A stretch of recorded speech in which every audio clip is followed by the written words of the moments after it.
তোরা কিছু করতে পারবি না ভাই।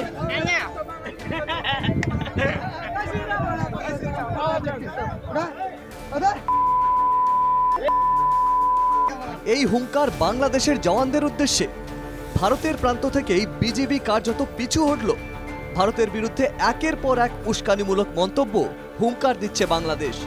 খোদ বাংলাদেশের অন্তর্বর্তী সরকারের প্রধান উপদেষ্টা মোহাম্মদ ইউনূসও মঞ্চ থেকে গত রবিবার যুদ্ধের বিষয়টি তুলেছে।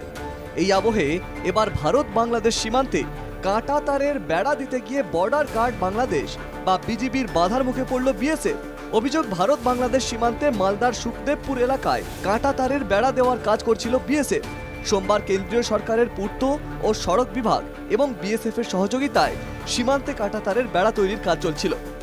সুখদেবপুর থেকে শব্দলপুর বিওপি পর্যন্ত 1.5 কিলোমিটার এলাকা।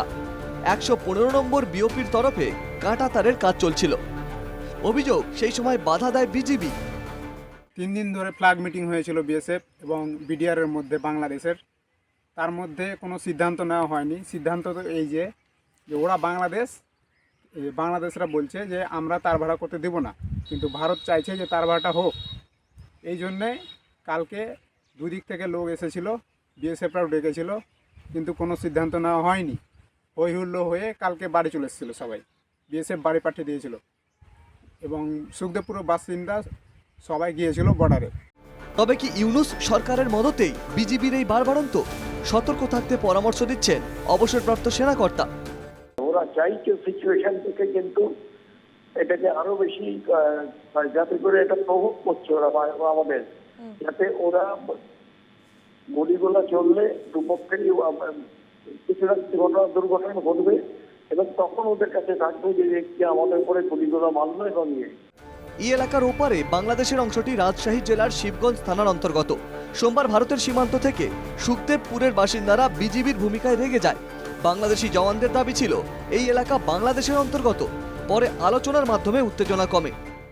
বাংলাদেশের যে সরকার চলছে এবং তার যে এই বিজিবি ফোর্স, এদের যে অসহিষ্ণুতা দেখা যাচ্ছে এবং তারা যেভাবে ইন্ডিয়ার বিদ্বেষ ছড়াচ্ছে এবং কথায় কথায় যদি এরকম ঘটনা সৃষ্টি হয় তাহলে এটার থেকে কোনো বড় ঘটনা ঘটবে, এটা আমরা নিশ্চিত।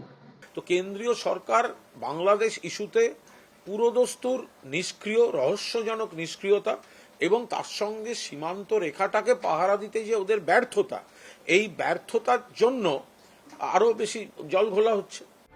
সোমবার ঘটনার পর মঙ্গলবারও এক প্রস্থ আলোচনা হয় ভারত বাংলাদেশের জওয়ানদের মধ্যে। তবে কাঁটা তারের বেড়ার কাজ আপাতত বন্ধ। ভারতের বিএসএফ ও গ্রামবাসীর থেকে ভয়ে বিজিবি পিছু হটেছে ঠিকই, কিন্তু বাংলাদেশ যে তলে তলে জটিল পরিস্থিতির সলতে পাকাচ্ছে তা টের পাওয়া গেল সোমবারের ঘটনায়। মালদা থেকে সুমিত ঘোষের রিপোর্ট, এনকেটিভি বাংলা।